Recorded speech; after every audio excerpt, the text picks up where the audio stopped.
All right, and next we'll have Carter Nielsen talking about machine learning.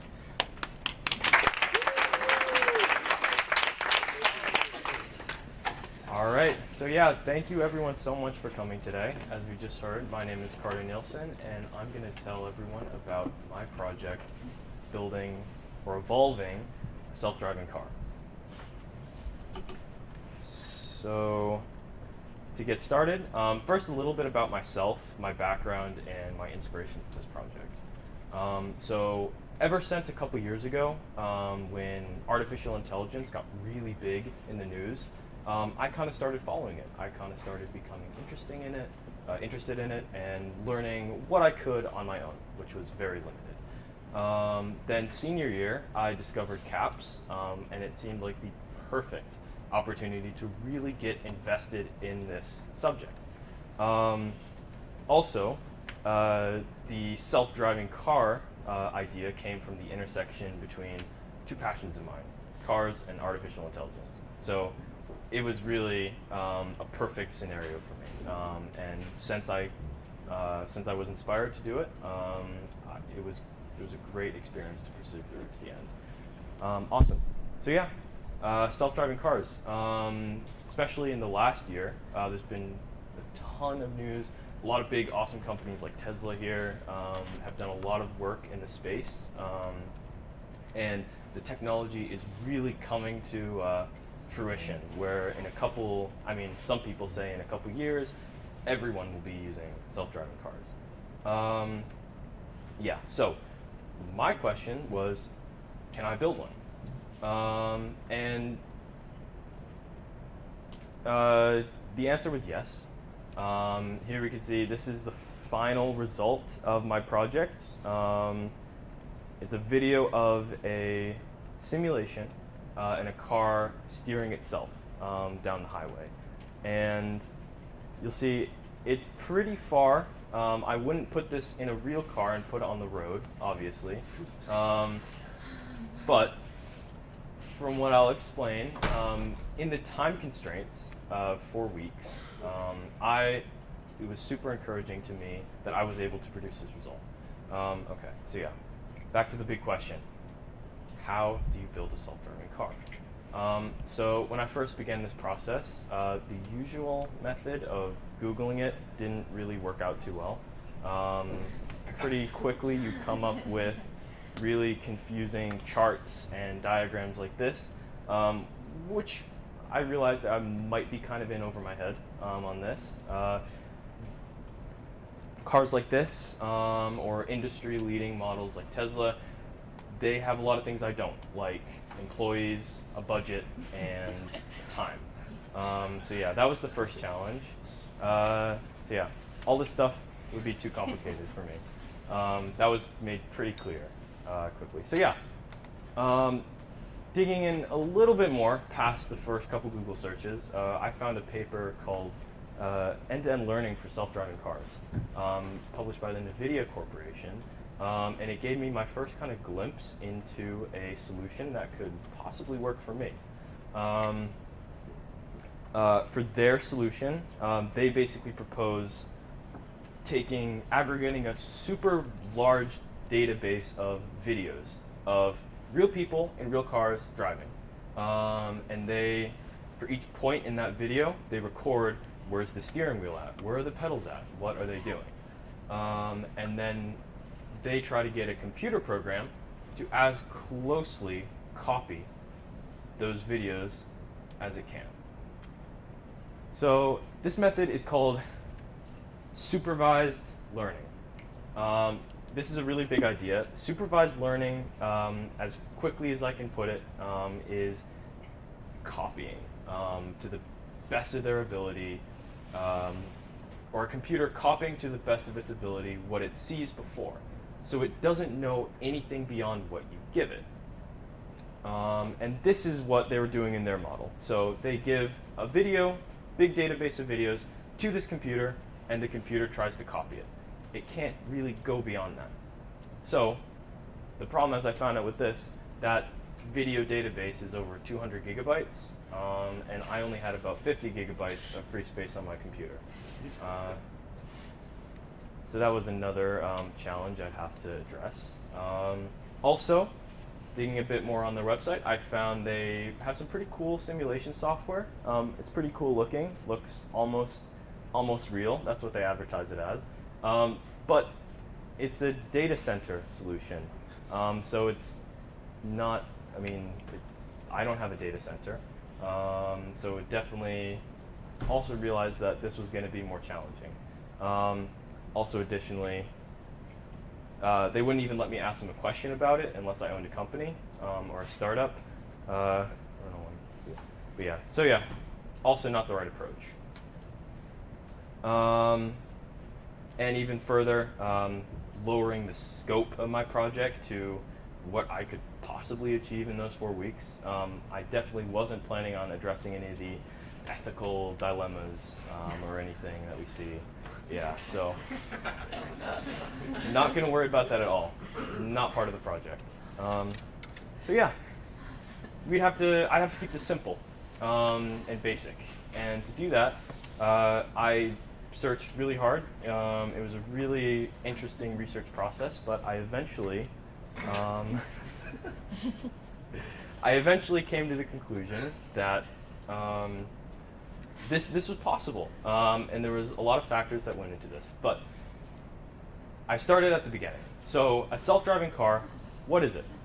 A self-driving car is when we replace a human in a car with a computer. But what can we replace in a human? Well, we can replace the eyes with cameras.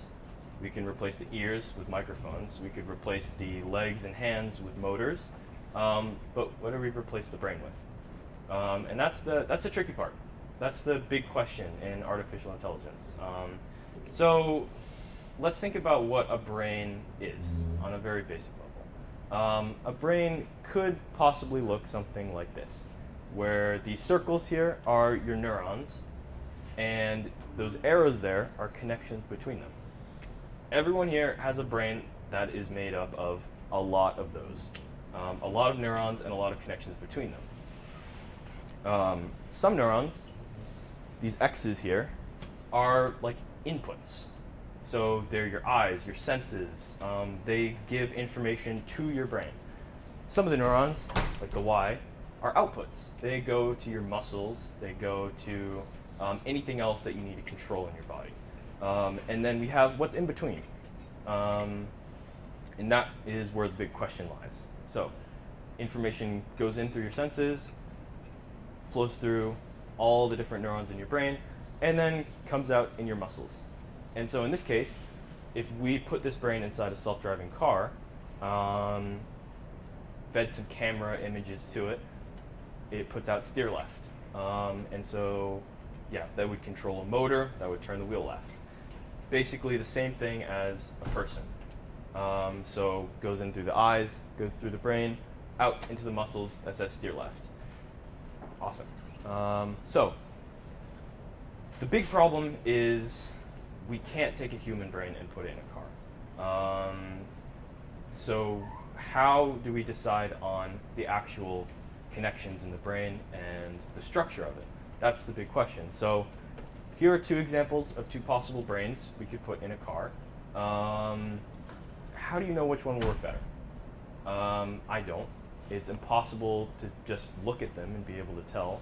So yeah, this is where I found one of the most helpful resources I found in the process. It's another paper called Autoencoder Augmented Neuroevolution for Visual Doom Playing. So kind of a mouthful. But with that, what they propose is a solution to that question. How do you find the best brain structure? Because you can't just copy a human brain.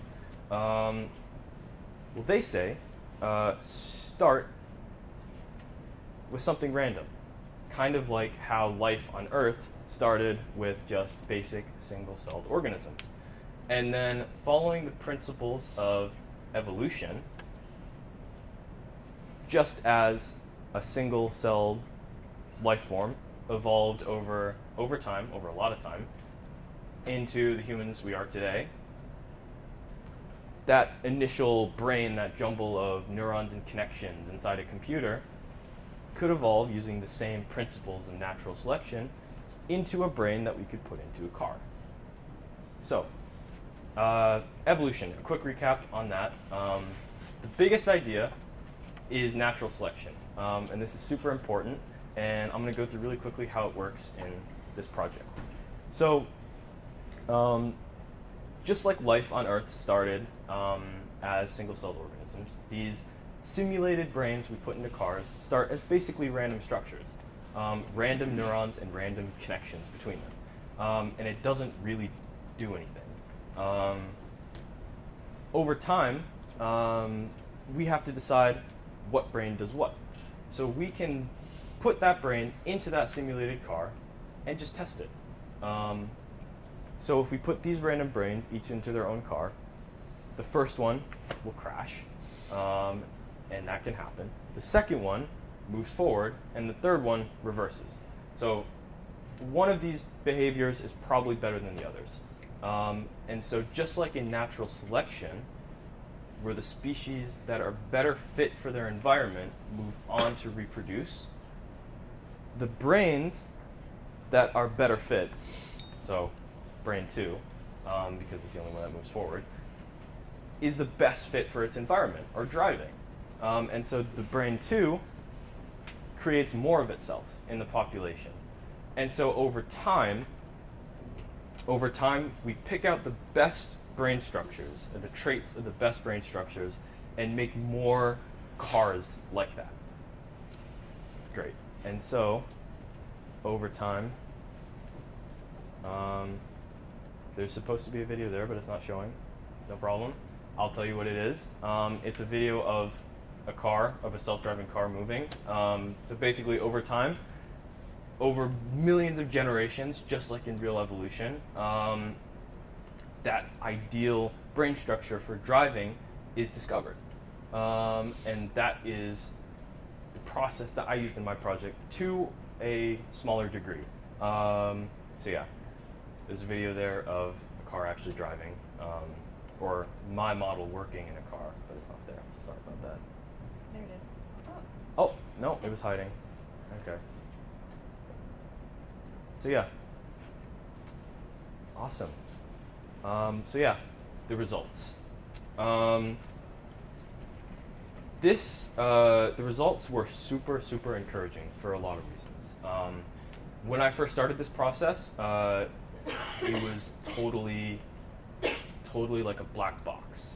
I had no idea how any of these things worked. I showed you some of the Google results, the diagrams, the papers. Clearly, I was out of my depth, or I thought I was.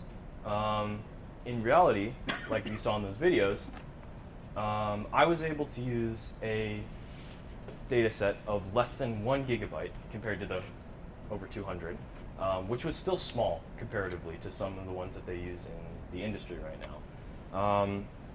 I trained it for about 7 hours on my computer, which is also not very much time compared to what they do in real life. Or this was in real life too, but in the industry, sorry. And I was able to achieve a model that could do over probably 20 miles of complete, on its own, self-driving on the highway with just a camera image. So that was super, super encouraging. And it made